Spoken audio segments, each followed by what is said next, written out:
गुहागरमध्ये ठाकरे गट आणि राणे समर्थकांमध्ये मोठा राडा झाला आहे।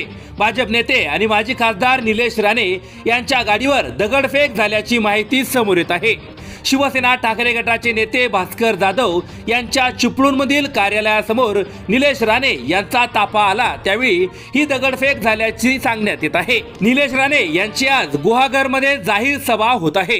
त्या पार्श्वभूमीवर चिपळूणमध्ये दोन्ही गटाचे कार्यकर्ते आमने सामने आले। या परिसरात प्रचंड तणाव निर्माण झाला आहे, त्यामुळे पोलिसांनी अश्रुधुराच्या कांड्या फोडून जमावाला हटवण्याचा प्रयत्न केला। यावर आता ठाकरे गटाचे नेते भास्कर जाधव यांनी प्रतिक्रिया दिली आहे।